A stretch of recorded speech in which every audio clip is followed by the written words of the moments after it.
Okay, we'll get underway. Welcome everybody to November's ordinary council meeting. I'm not sure it's going to be that ordinary, but we'll see how it pans out. Welcome to those people in the public gallery and those joining us online. Thank you for your attendance and your interest. And we'll get underway because we've got a pretty full agenda. Item number one is apologies and leave of absence, and in this case we... Sorry. Okay. Muted. Ghost of planners past. Or soon to be. Are we right to go? So we'll deal with apologies. And for tonight's meeting, we have an apology from Deputy Mayor Von Mead, unfortunately, due to ill health. Do we have a mover and seconder to provide an apology for the Deputy Mayor? Councillor Wicks and Councillor Sims, thank you. I'll put the motion. All those in favour? Aye. Those against? Motion is carried. Thank you. Next item on the agenda is confirmation of minutes at item 4.1. And we have a recommendation that the minutes of the ordinary meeting of the... Declarations. Sorry. Thank you, General Manager. That ghost got me. The General Manager's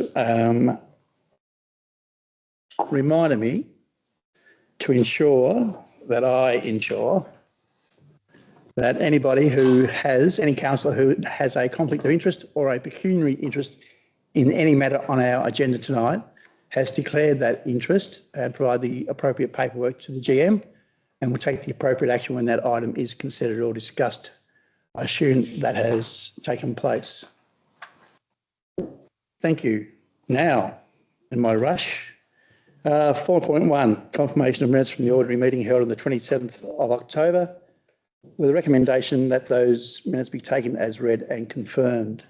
Do we have a mover and seconder to that effect, please? Councillor Gorniak, thank you, and Councillor Sims as seconder. Any concerns around the accuracy of those minutes, councillors? All good? I'll put the motion then. All those in favour? Aye. Those against? The motion is carried. Thank you.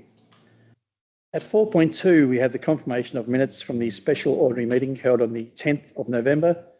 Recommendation is similar in that those minutes be taken as read and confirmed. A mover and the seconder to that effect, if we could, please. So Councillor Sims and Councillor Martin.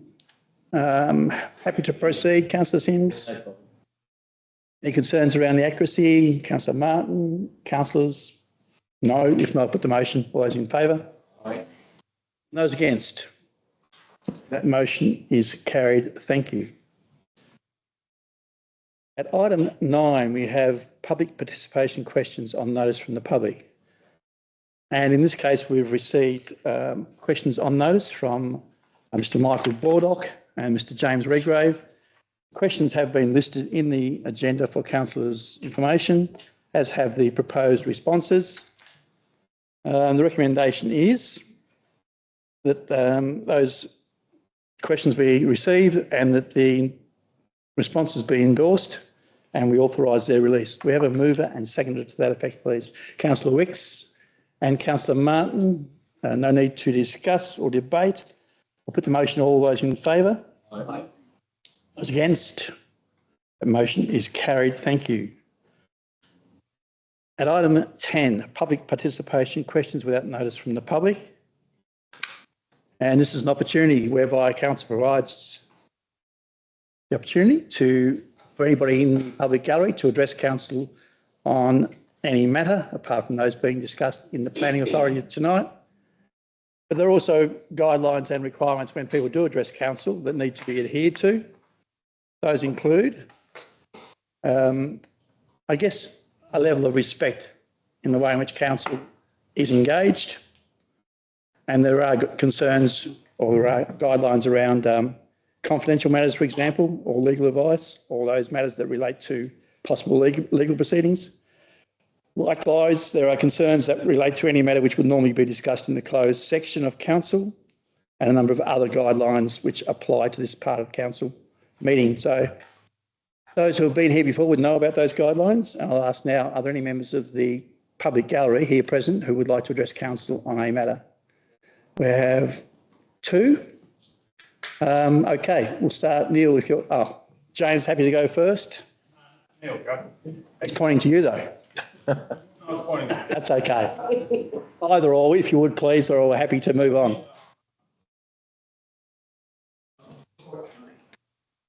I'm sorry, Neil McClyman, Hawley Beach. I'm just raising a question about the letter I received from council on the 31st of July. It's in regards to my submission that was put in and is progressing. Can I get an update of where it's at as to what's going on? Because we've had the surveyors out there. They've been noting all the infrastructure and Okay. power lines and all that sort of stuff. This is in relation to the stormwater in Taruna Street? Yeah. It is. I think it's best if we provide a written update. Yeah. Funnily enough, we were discussing that this afternoon with Jonathan, and Jonathan will provide that written response to you. It's just more or less a feedback sort of thing to see where it's progressing. Like I said in the last paragraph here, it says scoping survey, or we're at the survey stage. Yep. I just sort of wanted a bit more of an idea where it sits. Certainly understand that, and we'll take that one on notice and provide a written response. Also ask if we could, the General Manager, to include an update for the broader residents out in Taruna Street by putting into the newsletter, for example. Provide an update by way of the newsletter. And sort of a partial part of that, is there a heritage overlay for vegetation in Hawley? I'm getting an absolute from Jan, and she's the expert on Neil. So I spoke to Jan before about vegetation on residential properties. I've had 2 trees fall across the boundary, smashed in a clothesline and a garden shed in 2 different incidents.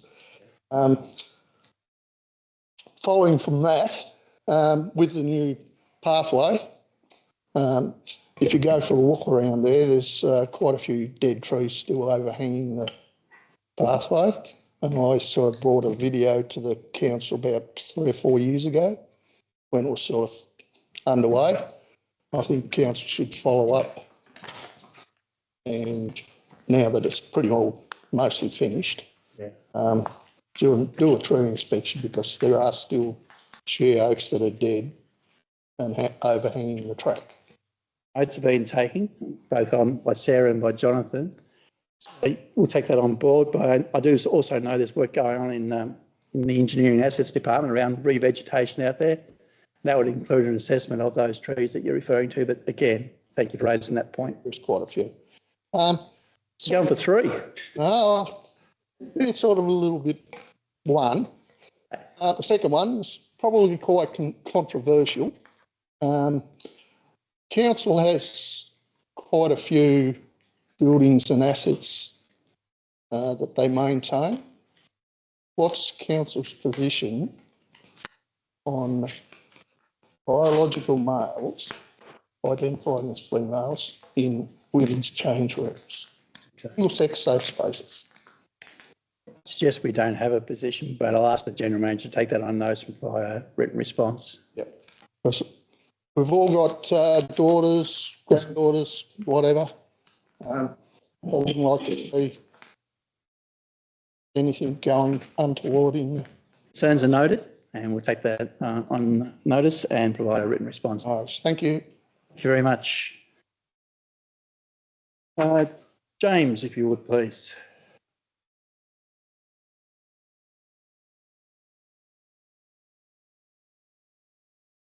Evening, councillors. Thank you, Mayor. My first question, is it true that the Mayor and General Manager were intending to give $50,000 to Lady Gowrie for the new childcare centre? Phenomenal written response. Happy to provide you a copy if you like. The response is that since the August 25th announcement of St Patrick's Catholic School's intention to close the childcare services on 24th December 2025, Council has explored all avenues to secure funding for an interim service. recognising the significant impact the closure was going to have on local families and current employees until the opening of the Lady Gowrie's Cotton Street Latrobe service, which is planned for opening between July and September 2026. Whilst partial funding from Council was canvassed with elected members as an option, it was not necessary given the funding secured from the state and federal governments and Lady Gowrie, funding the remaining cost to establish the interim Gilbert Street Latrobe service themselves. Question 2. With increasing coastal erosion nationwide, given the recent stormwater modelling that has been done by several bodies in the last 2 years in our LGA, several developments on our coastal foreshore have stalled due to a number of factors, including sea level rise and coastal erosion. What is Council's policy and long-term plan moving forward with developments on our foreshore to ensure that ratepayers are not burdened with legal cost or poor planning resulting in a failure of duty of care? Thank you for the question, and the response is as follows. New developments within coastal and foreshore areas are governed by state regulations and policies, most notably the State Coastal Policy 1996, which applies to land a distance of 1 kilometre inland from the high water mark. Regional and local strategies and planning schemes are all required to demonstrate compliance with state regulations and policies. This is demonstrated within the Tasmanian planning scheme through the Coastal Erosion and Coastal Inundation Hazard Codes. New building work is required to comply with the requirements of the Building Act 2016 and the National Construction Code. The Director of Building Control within the State Department of Justice issued the Director's determinations on the 27th of September 2021 that specify the requirements that must be undertaken for building or demolition works in coastal erosion and inundation hazard areas. Together, these policies and regulations reduce risk in areas vulnerable to coastal hazards by ensuring developments are appropriately located and managed so that people, property and infrastructure are not exposed to an unacceptable level of risk. More generally, Council and staff are conscious and generally accepting that climate change effects in relation to stormwater, runoff and sea levels are predicted to worsen in the future. The work being done at a high level, both internationally and nationally, is becoming more widely accepted. It is beyond the capacity of Council to confidently challenge those findings and recommendations and determine categorically what will be considered acceptable or tolerable in the future. Thank you.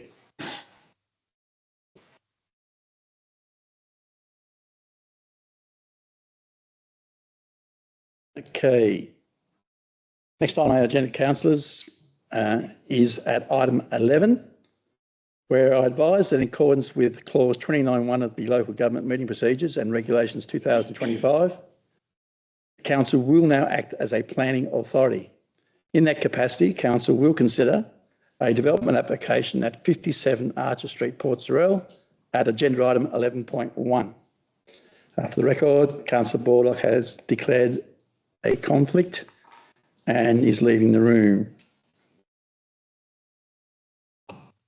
Okay. So, as I say, the development application is at 57 Archer Street, Port Sorell. The report author is Caleb Borg, our Statutory Planning Officer. There are 8, if I'm not mistaken, discretions invoked. There is an insurmountable amount of information that's been provided to councillors to consider, and a recommendation that the development application be approved with conditions. So, councillors, do we have a mover and a seconder to that effect, please? Councillor Brown, thank you, and Councillor... Yes, I'll second. Councillor Sims, thank you. Councillor Brown, I assume you're happy to hand over to our statutory planner, Caleb? And for those who haven't been to a council meeting before, our planners do present on our development applications, provide information, an overview of the actual report provided to council, but also able to take questions from councillors about the application at the meeting. In your hands, Caleb, when you're ready.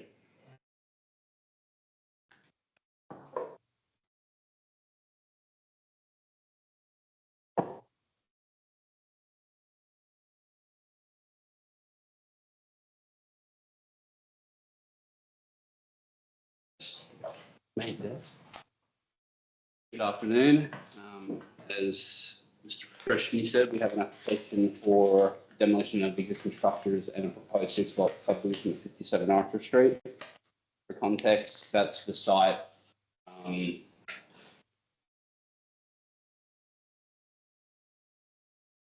Apologies.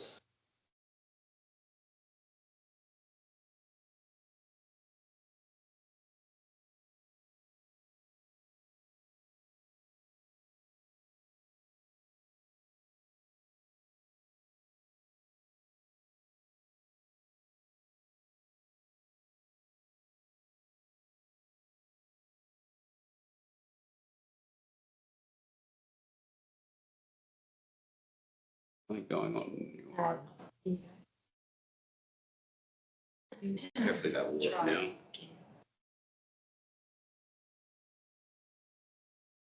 Sorry for that. So just for context, that's where the subject is. Obviously, it's quite close to the waterway you can see there, of the estuary area. In terms of the layout of the subdivision, you've got a free internal lot, with free directly having a frontage over about 12-metre length is what's required within the planning scheme.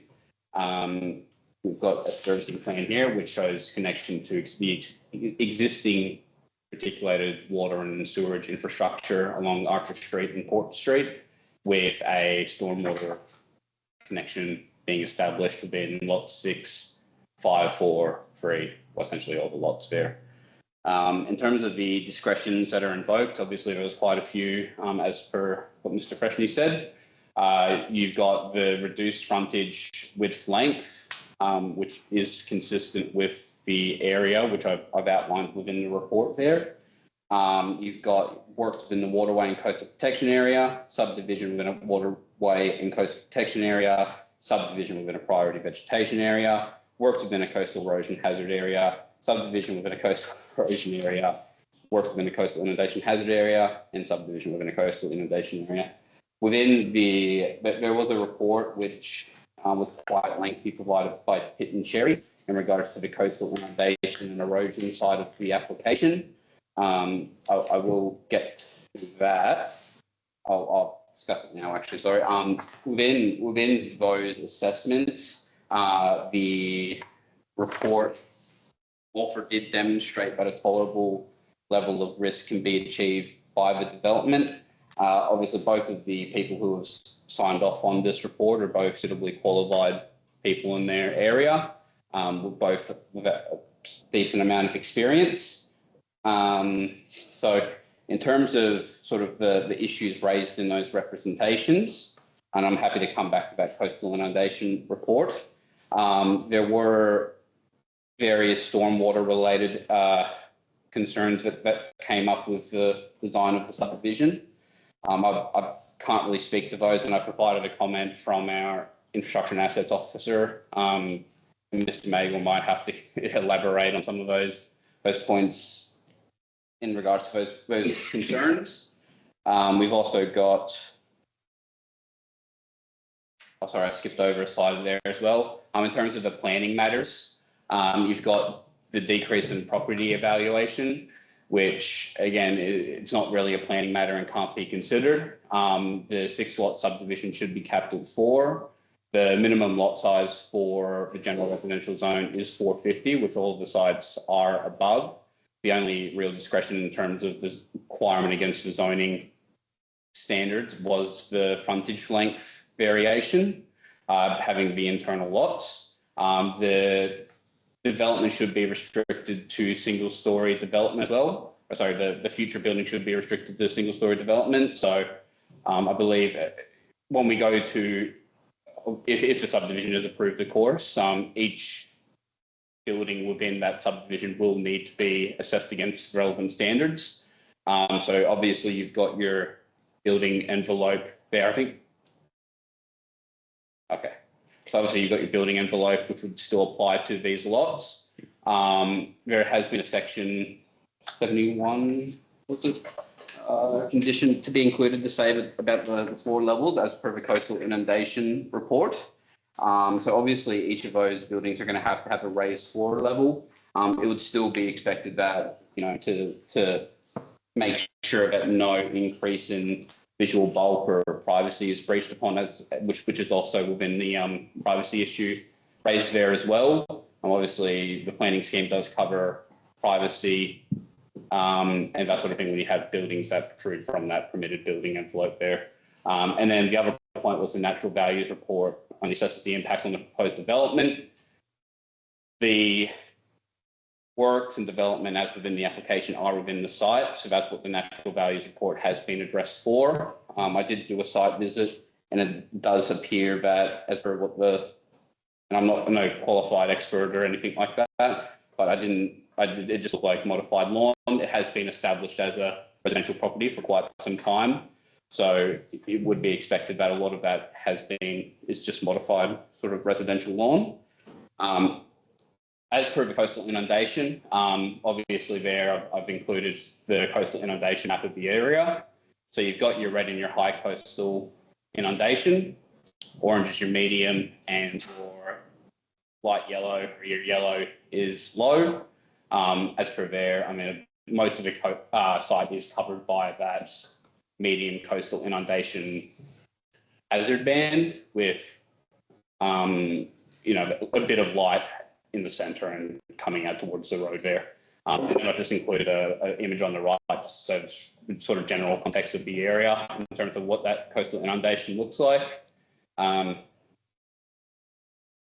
And there are just a couple of site photos there. So you can see the ground sort of come down a bit towards the boundary fence there. And then obviously you've got quite a significant amount of vegetation over that fence there as well, which is just, and then this is a photo from Port Street, looking into the site towards where the ocean is, or the estuary is. Was there any questions from councillors? Start with Councillor Brown as the mover. Happy. Councillor Sims as the seconder. Next to cap off the rank. No, I just find that with the recommendation, there is quite an extensive amount of conditions applied to this. With 16 and covering it, so yeah. Okay, councillor down the room. Councillor Martin, happy to lead off. Thank you. Caleb, at what point in planning, or Jan, maybe to you, do the limitations apply for caveats and those kinds of things where the concerns are of representations are engaged? Like on my property, when I bought that block, we couldn't, because it's an internal block, you can't go up a level. So at what are these concerns considered? Might ask Jan to reflect on caveats and the part they play in planning. Yes, through the chair. Often or historically, developers used to put covenants on titles so that they could achieve a type of development that they were looking for. Like, for example, you can only have single story, it has to be brick veneer, all sorts of things that tend not to be the case very much anymore. And those restrictions, if you like, in relation to building heights are now primarily governed by the planning scheme. And if the developer has placed a covenant on the title, council isn't the enforcer of that covenant. It's anyone who is affected by that development who chooses to enforce it. So the planning scheme is our overriding set of rules, if you like, except if there is a Part 5 that council has placed on a title which is quite restrictive as far as, say, building height, for instance, or what you can and can't do on the land. Obviously, then council would enforce that Part 5 agreement, which is different to a covenant. Covenants are basically played out in the civil courts, aren't they? So yes, someone who's aggrieved by the failure to abide by the covenant has to take it to court. Doesn't seem very fair, does it? Reality. The second question that I have, so we've seen the water impacts of the Port Rail area, and that pretty detailed slide that you put up prior to that, with obviously that block of land. Oh no, is that block of land reclaimed land? Yeah, I'm sure. Sorry. Or parts thereof? Some of it is historical knowledge. It's the first time it's been raised. To the best of my knowledge, no. Right. What impact currently does heavy rain events or storm surges have on that property today? There's part two to this. Yeah, that's all right. So I guess in terms of what the planning scheme requires, in terms of stormwater, is that is able to connect to that public stormwater infrastructure. There's not much more in terms of sort of stormwater requirements in the gen res zone. I guess in terms of the inundation and that sort of side of the assessment, what they've included within this report is recommendations, which is where about section 71 has come from in terms of the raised floor levels. In terms of what sort of that looks like now, probably have to refer that on to Mr. Magor just for comment, as I'm not 100% sure as to sort of what that situation looks like out there at the moment. The second part to that question then to you is, with building on future development on those sites, you would assume that there would be impact from cement, not natural drainage being, or the ability to naturally drain would be reduced. Would there be provision, or has modelling been done or taken into consideration for this development on what that could look like? With you would probably expect there to be larger properties built on these sites, and therefore drainage would be less likely, or good drainage may be less likely. I just wonder what impacts that might have. There's a whole lot of issues in that, some of which aren't relevant to this DA, but I think for the benefit of those present, it'd be helpful if you could provide some background, Jonathan. Thank you.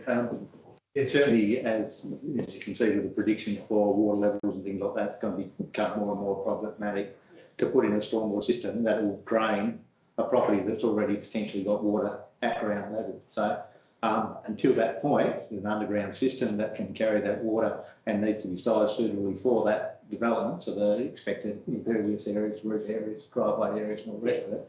But it'll become more and more challenging for that water to go out of those systems as the tailwater or the receiving water gets higher and higher. There's effectively a loss of capacity in that network. So the proposed condition is not only to design the internal network, but also to assess that immediately different network into the receiving water. But there is obviously a strong correlation between how much water you can push out of that and the predicted water levels in the receiving water. So they are tied together, but the requirement is they connect to the stormwater system, which is obviously clearly possible, but they'll become less and less useful in the future. Okay, thanks, John. In terms of council acting as a planning authority, what we have, apart from a very detailed report, is 133 pages from Pitt and Sherry, which clearly outlines some of those, or addresses some of those concerns. And as planner said, clearly they make a statement that subdivision and building works can be designed to have a tolerable risk having regard to the planning scheme, the code and required criteria. So despite what we might think and feel, we have 133 pages from two eminently qualified persons to allay some of those concerns, if they could be allayed. It's a very significant part of the information we've been provided. And Caleb referred to that earlier. Some of the other, sorry, I'll ask any other questions before I ask some myself. Councillor Wicks. I did have a similar question, and my question was going to be, what guarantees can we have that there will not be any stormwater runoff or flooding for the neighbouring properties? Because obviously that's is it. I think, well, I might ask Jan, rather than take that myself, I'll ask Jan to reflect on the compliance matters that relate to stormwater runoff from adjoining properties. whenever that is raised, obviously we go to the permit that's been issued for that property and any requirements in relation to stormwater, and then it does become, if it's deemed that there is runoff, then it's up to that property owner to address that problem.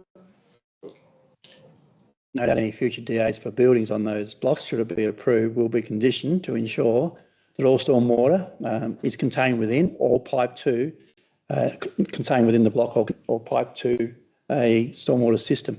That's generally the way that's dealt with. But again, so many issues and concerns around the stormwater, which are very much understood by councillors. Any other questions? A couple of things I want to highlight then, particularly one condition, that's Part 5 agreement around the height of the floor levels, which is being very clearly articulated and required.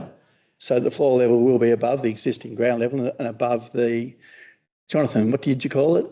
1% climate change. Thank you. So that's significant and certainly could lead to backfill or filling around those properties if they are developed and if this is approved. People generally fill up to almost garage floor level and that sort of thing. So again, we could potentially see fill placed on those sites. Again, all of that would have to be managed within our compliance regimes.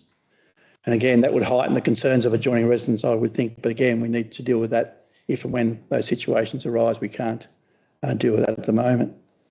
One of the other things I wanted to comment on was regarding the amount of information that's been contained within the report. Absolutely acknowledge all the concerns of those representors, but they do generally relate to sea level rise, climate change, and also obviously stormwater. I think the majority of us share those concerns, but again, we have reports that clearly indicate that those issues can be managed to a tolerable level, whatever that may mean. Having said that, I'll ask if there are any more questions. If not, I'll thank Caleb for the report, the information, thank the team for all the input, and put the motion to a vote. All those in favour? Those against? That would be Councillor Gorniak and Councillor Martin against.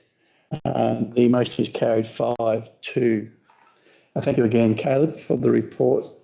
Thank you, councillors, for your consideration. If you could ask Councillor Bordock, please, to come in if she doesn't have a conflict.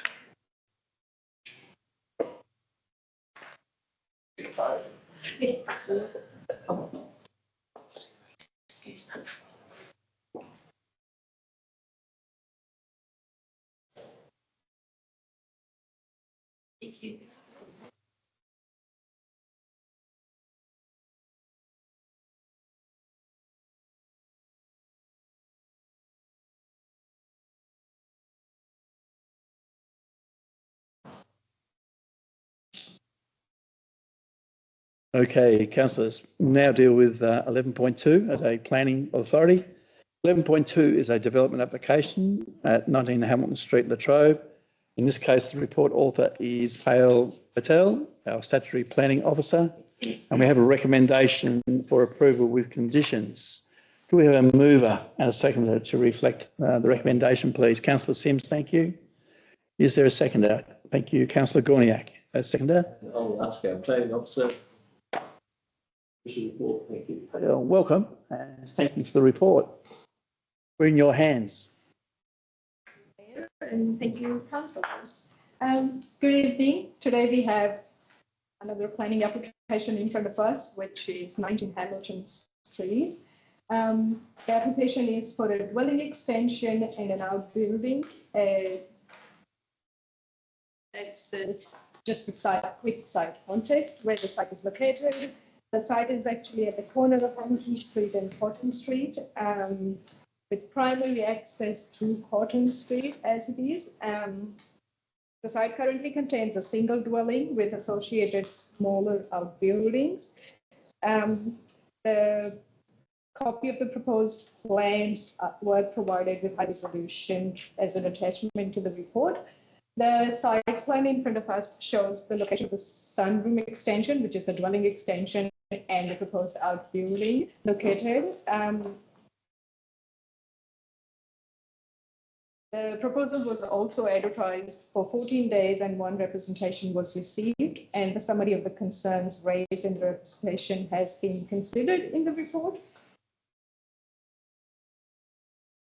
The sunroom extension itself complies with the planning scheme requirements and is permitted. As we can see, it is an hexagon shape and matches the elevation of the existing building, which is also heritage listed under the Tasmanian Heritage Register. The discussion involved are through the proposed outbuilding itself, which is 8.4.2, which talks about the setback and the building envelope for all buildings. The first discussion is the reduction in permitted setback for a structure from the frontage itself, which is the required setback is 5.5, and the proposed outbuilding is proposed to be 0.15 meters from the boundary. As you can see, there are multiple frontages, especially subject to this subject property, but given the primary frontage is the shortest distance, shortest dimension measured parallel to the road itself, that's why James Lane would be considered as the primary frontage of the property. The proposed outbuilding, which is used as a garage, which is proposed to be used as a garage to store vehicles, will be less than the required acceptable solutions. Hence, it needs to be assessed at under the pathway itself. The laneway itself has a flat topography, and as you can see in the image below as well, the test to meet this discretionary pathway is that it needs to be compatible with the setbacks of existing garages or carports in the street itself, which is where the highlighted portion outlines that there are quite a few existing outbuildings which are towards the rear of the properties, and the primary frontage of these properties are through George Street and Cotton Street itself. The second discretion is the P3 clause of 8.4.2, which talks about the building envelope and the permitted pathway for a building. The proposed outbuilding will be outside of the permitted building envelope itself. There are few tests that need to be met in terms of performance criteria itself. Because there are no vacant land parcels adjoining the subject site and there are no existing solar installations, two of those discretionary clauses itself are not relevant to the assessment. We'll come to the actual assessment clause, which is the separation compatibility test. The specific distance between the dwellings, which includes outbuildings and structures as well. It is not that the mostly in Latrobe, you will probably see a lot of buildings that are very between 0 to 18 meters of separation between those structures itself. The proposal, given its proximity to the boundaries itself, will be compatible with the broader area, given that they could go close to the boundary with that shape and size. The test against the other test is the reduction in sunlight to a habitable room. The proposed outbuilding will result in overshadowing to the adjoining property, which is where the floor plans shown in the image are showing the adjoining property itself, and the images from the site visit where we are looking at the private open space of the adjoining property, which is going to be impacted from this proposal. The shadow cast of the development still allows for unhindered solar access through the morning hours and until 2 p.m.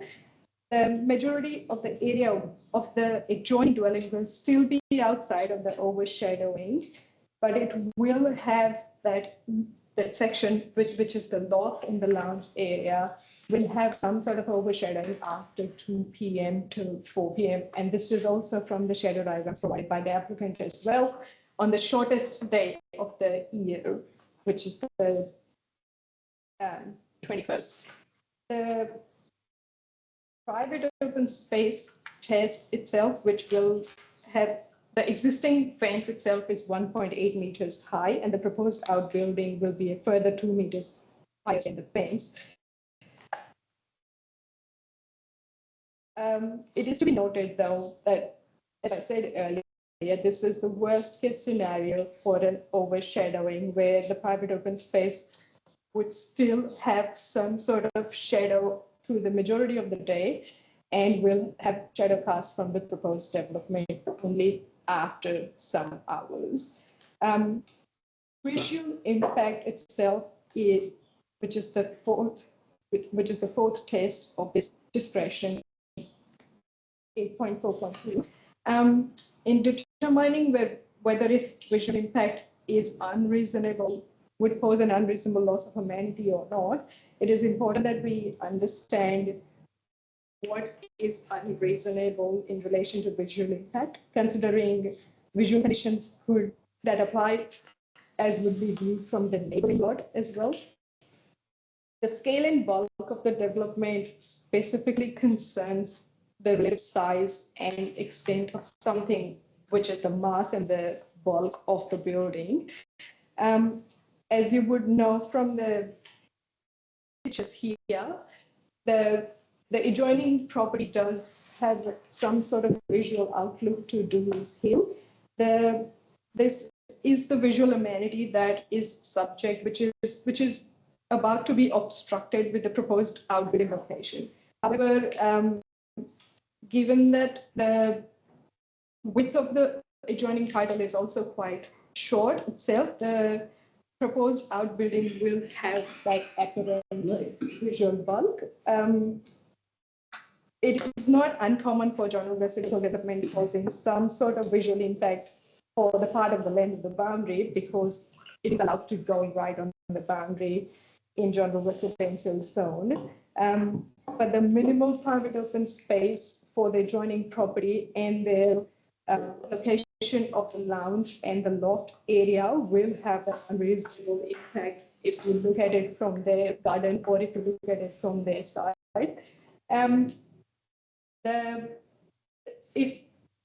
The reasonable side of things would be to look at what the permitted pathway talks about under the planning scheme itself, which is that 1.5 meter setback from the side boundary, which would have that further separation as well from the property and would allow for some sort of break in between the visual instead of right on the fence and right on the boundary. That is the reason why it is recommended to provide that amended plans, and the condition has been put in to allow for that revised set of drawings to be providing and confirming that there is the building needs to move 1.5 meters through and not cause that variation with the unreasonableness.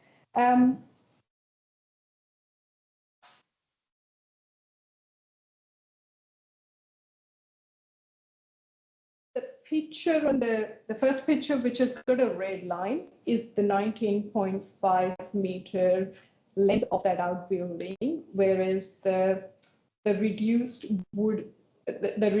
size that is also required from Heritage Tasmania as well is 16 by 12 meters of outbuilding, of the size of the outbuilding itself.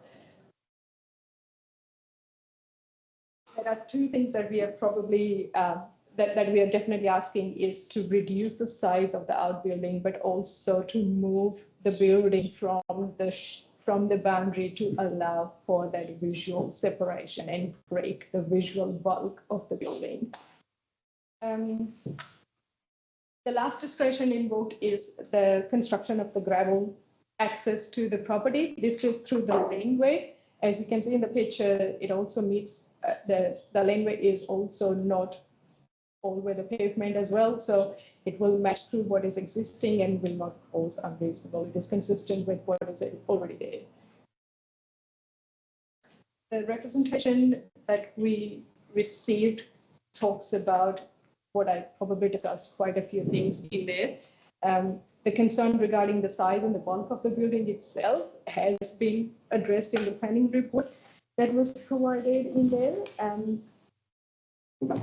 It is also, it is to be noted that there will always be some sort of, there will always be a degree of amenity impact from the residential development within general residential zone because of the close proximity of the buildings itself to the boundaries. But we also need to look at that it is not a complete, it cannot be a complete loss of amenities. So, the concerns regarding flow to the garage and impact on the property value are not really planning. That could be addressed through the planning scheme itself. And issues for stormwater management has been addressed by the relevant conditions in the plan. Done. Thank you. I'm assuming you're happy to take questions. We'll start with Councillor Simms as a mover. My first concern were that this residence, its heritage listed, and when I thought shed, but then when I followed through the document, read the report, that the Heritage Council put restrictions and changed a couple of items on there, so which helps me with the decision. So I'm pleased they've covered that. Thank you. Thank you. Councillor Simms, Councillor Gorniak, I think was seconder. No questions. Right, around the table then. Councillor Wicks, first up. A few questions on the back of the presentation. So confirming the building impacted by the shadowing to the east of the proposed shed is a non-habitable building as a shed itself, is that correct? So the overshadowing will happen. From the Google map image, I'm not. There's a shed towards the rear of the property Yes. on that eastern boundary, on the adjoining property. There is a shed to the property, yes. The overshadowing impact talks about habitable rooms and habitable buildings, I think. The primary residence on that, which borders Cotton Street then, Yep, is impacted by that shadowing, yeah? yes, Confirm and that. which is where, so Which is the yellow bit that you've highlighted in that. planning report, Yeah. yes, yeah. And the red highlighted portion here is the impacted section itself as well, which is the ground floor is the lounge and the right side is, well, the top floor is the loft itself. It is to be noted that the primary habitable rooms are towards the front of the Cotton Street and not not where the actual impact is happening. I couldn't tell from that image whether that building, that structure was habitable or non, but I'd imagine it's just a shed.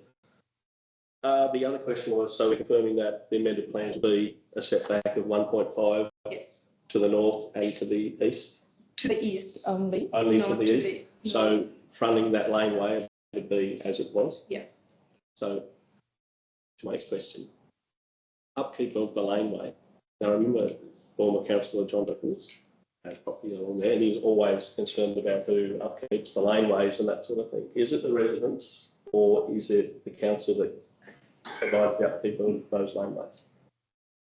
First response is it's probably not relevant to the DA, but again, in the interest of information, I doubt the General Manager knows the answer to that question. Maybe Jonathan? Had I been given the heads up, I probably would have been able to work that out categorically, but yeah, some of the lanes do differ in terms of we provide gravel for some, but we don't actually do any work in the park. Other ones we do absolutely nothing. Other ones we're responsible for. So in terms of clarity on that specific question of that. The question is relevant for the fact that it would be more vehicle movement turning in Potentially. to that shed. So Point taken. the upkeep was for it create holes or whatever it be, and that's not a sealed laneway. So Taken. that's the reason why. Yeah. Okay. Other questions? Councillor Martin? What difference does 1.5 metres make off the boundary fence make to the shadow planning? Is there a diagram that shows that? It was provided under the concerns addressed in the planning report itself. The overshadowing is reduced by a certain portion, yes, but it's not going to negate the fact that it will overshadow that section. But that visual separation does have certain portion which will still have that amount of sunlight as well. So under the concerns, discussing the representation itself, I included a diagram which the applicant provided as a heads up for council, which has that 1.5 meter setback as well. A lot of documentation provided, so maybe I missed that one. But 83, thank you, Jen. Any other queries, questions? No, I've got a couple, Pale, if I could. Firstly, I'd like to comment on the detail within the report. I think it's exceptional, particularly given it's the first one you presented to council. So thank you very much for that. My questions relate to some observations or comments in the report, particularly when, when you say in the report that the proposed outbuilding will result in overshadowing a significant portion of the eastern half of the adjoining dwelling, which includes that lounge. Is that lounge, yes. And then for some reason, that's not, it's, to me, I read into it that there is additional habitable areas other than that lounge towards the front of the house. And I think you touched on that earlier. But when I tried to zoom in on the plan, are there other lounge rooms or other areas on the Cotton Street end of that? Yes, so if you enter through the property, there are 2 bedrooms next to each other. Yep. It is followed by kitchen, living room, and additional spaces that are open spaces, kind of. Yeah. There's an open plan. The lounge and the loft that we are looking at was a recent addition to the building, and it's most likely there's secondary space of the dwelling rather than the primary space. Just my 2 concerns around the DAR. One, the impact of the shadowing on habitable areas, and secondly, the impact of shadowing on private open space. And the report refers to that impact on the private open space. And it says, in part, no justification or rationale was provided by the applicant for the overshadow caused on habitable, sorry, I misquote. My reference is,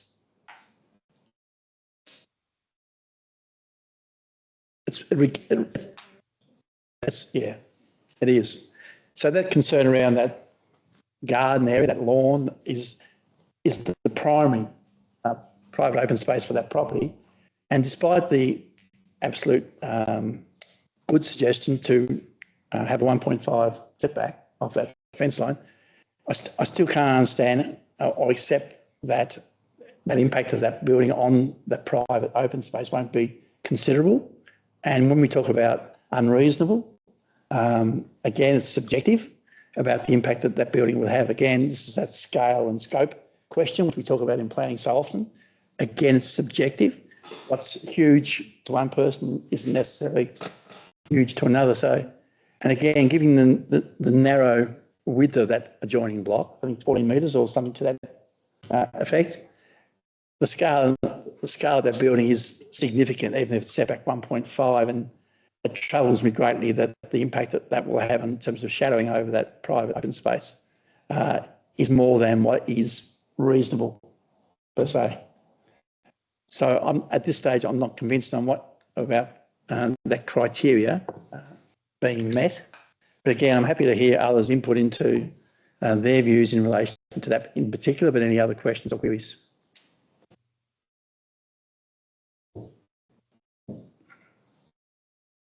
For those who aren't clear on what I'm suggesting, it's the P3 8.4.2 is the concern for me.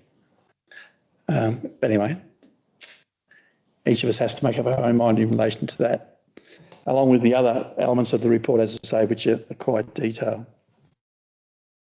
Any other queries or questions?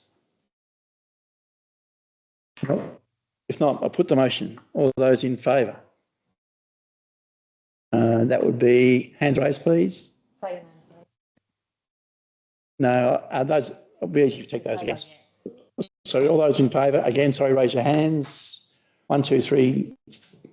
In favour? In favour, yeah, right. Yeah. In favour, raise your hands, please. 4, 5, 6. And 2 against. 2 against being Councillor Martin and Councillor Freshney. Thank you again, Pearl. A great report first up, great presentation. And credit to you. And thank you, councillors, for your consideration of what was another difficult one, unfortunately. Okay, next item on our agenda, councillors, as a planning authority, if I'm not mistaken, is with our statutory planner, Andrew. And it is, if I can find it, apologies. Next item on our agenda is 11.3. Okay. You happy? This one's Andrew's happy. Okay. 11.3? Yep. It is. If I can click it quickly. Sorry? Hi, Jason. Thank you, councillors and Sarah. 11.3, that we cease to act as a planning authority. A recommendation, amongst my embarrassment, is that council cease to act as a planning authority. Mover and second, please. Thank you, Councillor Wicks and Councillor Fiddler. All those in favour? All those against? Motion is carried, and we'll now go to item number 12 and 12.1 in particular, which is the Planning Development Application Status Report for October 2025. We have a recommendation, councillors, that the report be received. We have a mover and seconder, please. That be Councillor Simms, Councillor Fiddler, Councillor Simms. I believe the blue line's jumped up over 40. Yes, Chair. It's almost a record number, one would suggest, particularly on that chart that's been presented to us. Any comment, Councillor Fiddler? Likewise with Councillor Simms, it's great to see so many applications in for the month. Let's hope it can continue. Plenty of work for our team. Okay, any queries or questions? If not, I'll put the motion. All those in favour? Aye. And those against? That motion is carried. Thank you. At 12.2, we have the Building Department report for October 2025. Recommendation that report be received. Mover and seconder, if we could, please. That one, Thank you, Councillor Simms and Councillor Fiddler. Councillor Simms. as you said before, 41 applications and nearly $6 million worth. That's a great outcome. Councillor Fiddler. Queries or questions in relation to that report, councillors? No. Put the motion. All those in favour? Aye. Those against? Motion is carried. Thank you. At 12.3, not 11.3, but 12.3, we have the Mersey-Leven Industrial Land Study. And in this case, the report author is Andrew Newton, our Statutory Planning Officer, who was introduced a bit early. And we have recommendation, councillors, for your consideration. And in clear for you, do we have a mover and seconder in relation to the recommendation, please? Thank you, Councillor Simms. Do we have a seconder? Thank you, Councillor Fiddler. Councillor Simms, I make the assumption you're happy to hand over to Andrew. Thanks, Andrew. Maybe I can calm down now. You take control of the meeting. Change of scenery. I'm normally for planning authority, but yeah, change of scenery today. And for a good one with the Mersey-Leven Industrial Strategy. Councillors, you'll remember from a workshop a couple of months ago in September, if I remember, I presented the draft to you. And Council has been jointly working on this study as part of the Mersey-Leven Strategic Alliance with our neighbouring councils, Devonport City, Central Coast and Kentish, which has been a terrific project to be involved in. So following the workshop a couple of months ago, the draft study was publicly exhibited from the 6th to the 19th of October. Central Coast Council kindly facilitated the advertising of that application and also managed the submissions that came in as part of that process. Now, the submissions remain confidential, mainly because it is not a statutory document. This is a study. There's nothing in terms of concrete that would come from this in terms of, it's not like a development application or anything like that. But certainly one of the submissions we received was from Latrobe municipality, and it was from an industrial user within the Latrobe industrial estate off Speedway Drive. You'll note in the report that the submission requested some changes to the report. Some of those changes were agreed to, and they were included within the final version, which has been included for your reference, councillors. Other matters have already been touched on within the report. Certainly we don't want to be seen as favouring one landowner or one land area over another. It's quite making sure that it's not seen to be favouring or singling out any particular land parcels. Which brings me to in terms of the key summaries of the report, and I know I touched on it briefly with the workshop, but I guess it's important to remind us, I guess, about the strategic importance of this study. So the supply market analysis within this report has identified, obviously in recent years, we're talking about between 2023, 2025, industrial land prices have surged quite substantially. Now, the Mersey-Leven region has approximately 91 hectares of available industrial land. So that's a theory. In theory, that's about a land supply of about 17 years. And some of that may potentially be underutilised or still in development at this point.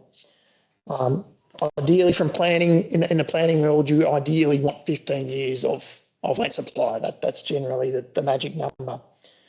So what the study did identify is a clear need to grow and services the needs of the growing population within the sub-region, but also to leverage the economic development of the local economy, such as agriculture, downstream food processing and manufacturing, which are really key elements of the 4 council areas that have been looked at, but also looking at renewable energy infrastructure, ability for any major new industrial users and upgrades to, especially in Latrobe's case, the Devonport Airport. So as I mentioned, there's a theoretical land supply of 15 years across the region. However, when you take into account there is significant shortage in Central Coast, next to no industrial land in Kentish, and further constraints coming through into Devonport, that 15-year land supply, it's very likely that in terms of meeting that demand, people may be looking to Latrobe Council where there is approximately about 25 years of land supply. So that could be depleted a lot quicker if further industrial land is not made available. And this is exactly what the study has identified. And in addition to some of the other council areas where industrial land could be looked at, the 2 key areas within this report are identifying 2 areas around the Devonport Airport, being Pardo East and Mill Road. So approximately 96 hectares for the Pardo East development. This was pursued by Devonport and Latrobe a number of years ago for a rezoning proposition, which did not get approved by the Commission. A very different landscape we're in now in terms of the demand for this type of industrial land that we see ourselves in now, and further additional opportunity adjacent to Mill Road, also directly opposite the airport. So the study, in conclusion, identifies these 2 areas are clearly high potential areas, and certainly the Pardo East is a great opportunity to work in joint with Devonport and Devonport Council, as well as part of the Alliance, to explore a major enterprise area or similar. Certainly any major industrial user looking looking for a large area of industrial land, this is the type of opportunity they would be looking for in key close proximity to major infrastructure such as the port of Devonport, Devonport Airport, Bass Highway, B-double roads, railhead of Devonport. There's a lot of potential there. So in summary, the study that's been presented to you tonight, councillors, the recommendation is that the Latrobe Council endorse the Mersey Leave and Industrial Strategy. Secondly, that we request the Minister for Planning, State Planning Office and the Cradle Coast Authority consider this study as important input into relevant state and regional work, and that we consider the concept of a Mersey Leave major enterprise precinct in more detail through the Alliance. So that's the report before you, councillors. We welcome any questions you may have. Mover and seconder. Questions? No, I'm very happy with the report and happy to endorse 1 and 2, the recommendation. Thank you. And Councillor Fiddler? No? Questions, queries? Very detailed. I think, Just for clarity, there's 3 recommendations. yes, if we could. There's 3 recommendations, not just the 2. Oh, I just said that. Just for clarity. Just for clarity, it's included in the motion. Thank you. Just comment from me then, a significant body of work, great that's been done across a sub-region rather than just individually, considering all the different situations within those municipalities. And thank you for your role in representing us in that discussion and that body of work. It's really appreciated and a great outcome in terms of showing us a way forward, and clearly not only us but potential developers. So yeah, well done Andrew, and well done team. Any other questions, queries or comments? Not sure the GM wants to make a comment. No? Happy? Okay, we'll put the motion, councillors. All those in favour? Aye. Those against? Motion is carried. Thank you. Thanks, Andrew. Okay, next item on the agenda is 13.1, which is the annual general meeting guidelines. The report author is our own Sarah Cairns, the executive assistant. Recommendation is clearly articulated in the agenda for councillors. We have a mover and seconder in line with the recommendation, please. Okay. Councillor Simms, thank you, and Councillor Gorniak. Councillor Simms. Ask our executive officer. Like to comment? Is there anything to add other than what's in the report? No, they're not really. It has been workshopped by councillors. It is something the council implemented in 2021. We're now finally adopting it with some refinements to align with the Department of Premier Cabinet's more recent advice. Some external advice we've received. So councils have already discussed this in informal sense. So this is our chance to formalise that, to be very clear about the guidelines that apply out at AGM, which have been somewhat cloudy over the years, not as clear and concise. So this is our opportunity, as I say, and also to reflect, as Sarah said, on the advice from the division and the minister. So any queries or questions? If not, put the motion. All those in favour? Those against? The motion is carried. Thank you for that. And thank you, Sarah, for the work undertaken in preparing that report. At 13.2 is the 2026 meeting dates. Again, and the report author is Sarah Cairns. Again, councillors, there's a recommendation. And again, I'll ask for a mover and seconder in line with the recommendation. If we could, please. Councillor Martin, thank you. And Councillor Gorniak. Councillor Martin. Pretty straightforward. Very. Councillor Gorniak, happy. Queries or questions? Nope. Put the motion. All those in favour? And those against? The motion is carried. Thank you. At 14.1 from the Corporate and Business Services Department, we have the financial report for October 2025, prepared by Andrew Cock, Team Leader of Finance. Recommendation is simply that that report be received. Do we have a mover and seconder, please? Councillor Martin, thank you, and Councillor Fiddler, thank you. Councillor Martin. further to add. I've seen them in quite a lot of detail recently. Happy to accept. I'm sure. Seconder. Around the table. Very detailed, a lot of key indicators showing a positive trend, including the rates payments collected thus far. Percentage outstanding is lower than this time last year, which is positive. And also the cash reserves looking quite positive. And the report on capital works, again, nearly halfway through the financial year. And still quite a bit to get done for Jono and the team and Michael and his team, but looking quite positive. I'd suggest after reading the report. Having said that, I'll put the motion. All those in favour? Those against? That motion is carried. Thank you. At 14.2, the fraud control and corruption policy prepared by Joanna Little, our financial accountant. Our recommendation is that the report by the financial accountant concerning fraud control and corruption policy be received, and that the fraud control and corruption prevention policy as amended be approved by council. Excuse me. Is there a mover and seconder, please? Councillor Martin and Councillor Sims, thank you. Councillor Martin. To have strong controls in place. Happy? Round table, queries, questions? About there are too many.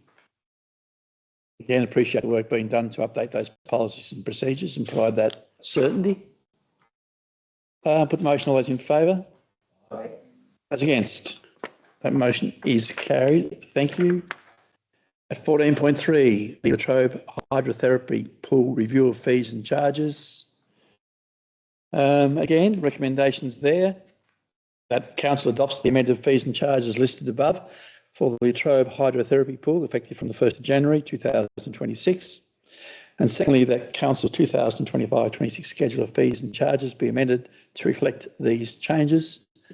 Mover and seconder, if we could please. Councillor Martin has, and Councillor Brown has seconded. Councillor Martin. Just brings it into line with everybody else. Just pretty good offering of what we offer the community. A substantial cost. Councillor Brown. Having been a user of that pool, I know the benefits that are attached to it, and it's something we do for our community. So therapy is great, Matt. Yeah. No doubt we get positive feedback about that service that's provided. Again, I think this is the third year of a 3-year agreement or commitment. The council undertook to fund the operation of that centre. So again, ensuring it's somewhat more viable than it has been in the past is a key. But again, there'll be a review of that agreement, I'm sure. Having said that, any other queries or questions? Nope. If that's the case, then we'll have a move that to a vote. All those in favour? Aye. Those against? The motion is carried. Thank you to the team for the work in preparing that report. At 14.4, the Latrobe Council participation at meeting procedures. Report authored by Andrew Cott from our finance team. Recommendations are there for your consideration, councillors. If you could have a mover and seconder in keeping with the recommendations. Thank you, Councillor Fiddler, and seconder is Councillor Gorniak. Thank you, Councillor Fiddler. No, I've got nothing to further to add. Again, this report reflects a whole lot of information that's been provided to council and a whole lot of consideration, and is reflective of best practice. Any questions or queries, councillors? If not, I'll put the motion. All those in favour? Aye. Those against? Motion is carried. Thank you. At 15, we have 15.1, I should say. An item, Port Sorell of off-leash dog park site selection. The report's authored by Nick Hyde from our Building and Facilities project team. Extensive report and recommendations. Mover and seconder, if we could please. Or should I be clear in terms of the recommendation? There are 6 recommendations there. I'm just checking to see if there's options. I don't believe there are. John, am I correct? Correct. Thank you. So mover and seconder in keeping with the recommendations, if we could, please. Councillor Martin and Councillor Fiedler. Councillor Martin. Was a much larger figure than I expected it to be, the grand total. I'm sure that things cost what they cost, but $500,000 for a dog park is a lot of money. Yeah, I think, John, if you could, I think I'd ask you to reflect or, well, I guess, some sort of information relative to that latest pricing for that project, if you would, please. Certainly the biggest standalone figure in that is if material had to be purchased, bought in, compacted, rolled, seeded, trimmed, all those kind of things. So doing those by industry kind of estimating rates, it's around $50,000 alone.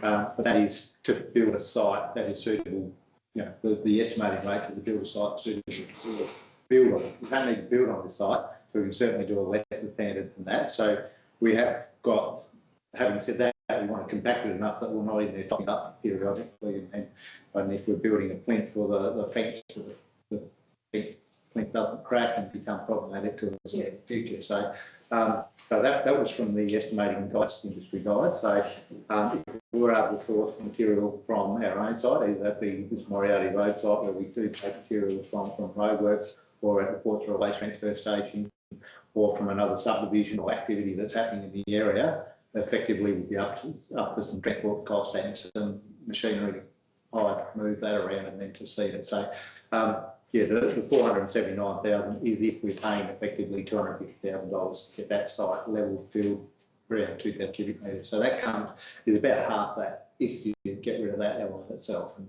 bring it back down to around $20,000 figure, which is what we're expecting we might be able to do that for. So is it likely that we sort of work often in these if, buts and maybe scenarios, and I just, some more certainty would be good, that knowing what we're going to actually pay. And then I understand often we come back to council and say we want some more money to do something else, and I get why it's front loaded like it is, but I think the comfort I have in what's presented tonight is that we are adopting a capital budget of 78,000 for this first stage. And I think those discussions around those concerns we have around future stages need to be in workshops, and when we better know those things that you're asking questions around, particularly the provision of the fill and the opportunities there are for build from sites nearby, whether it be subdivisions or whatever. I know in the report there's a mention of a potential opportunity to get fill from another site. All those things will come here in time, but tonight it's only about the 78,000, which is, I think, 28 above the budget amount, if my memory is correct. Again, those points are really valid, and we do need to explore those down the track. are you best to explore them at the get-go rather than down the track when it's too late? The horse already bolted down the track.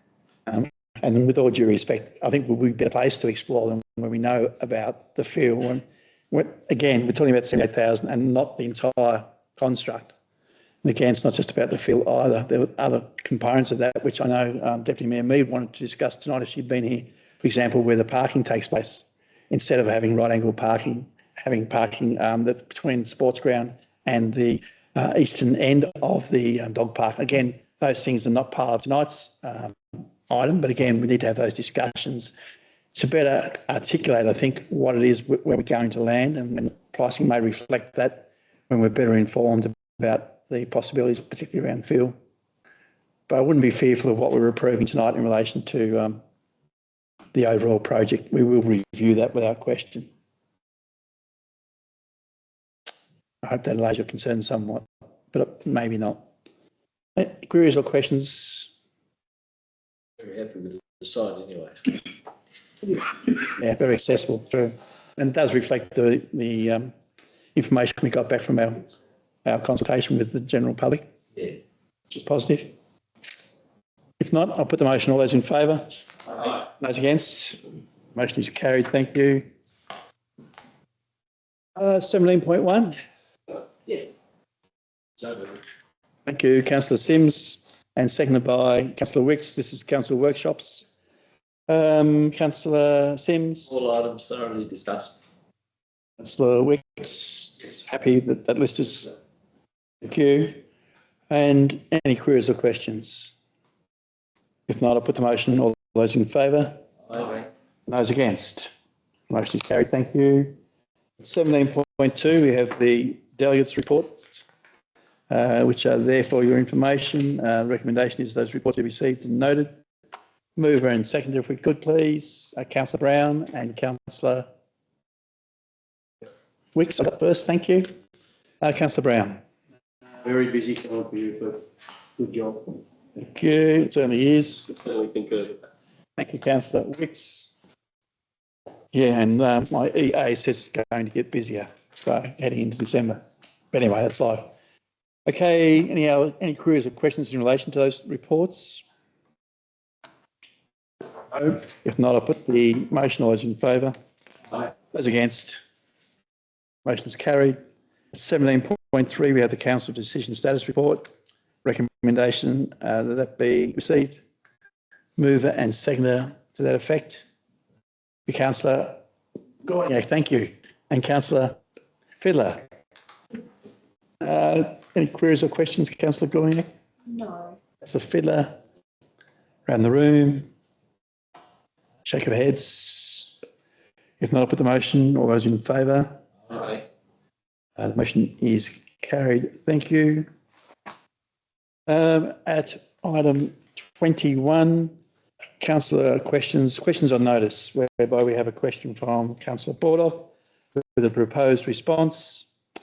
And the recommendation that council, in relation to the question on notice received from Councillor Bordoff, endorse the response proposed and authorise the release. Mover and seconder, if we could, please. Thank you, Councillor Fiddler and Councillor Wicks. No queries or questions. We don't debate those questions or answers. I'll put the motion. All those in favour? Aye. Those against? Motion is carried. Thank you. And then I think finally that council go into closed session. Sorry. Again. Questions without notice from councillors. Where there's an opportunity provided. My apologies again. Not a good night. There's an opportunity for councillors to ask questions without notice. You understand the guidelines. Questions? Thank you for the reminder. Note, if that's the case, then we will go to the item around going to closed session, which is item 23. Mover and seconder, if we could, please. Councillor Wicks, Councillor Fiddler, all those in favour? Against? Motion is carried. We need a 2-minute break. I'll do anyway. Thank you all for your attendance. Thank you to those online. A reminder that Sarah still is recording the meeting. She'll notify us when the meeting recording is completed. And we'll take the 2-minute break and then go to the closed session, councillors.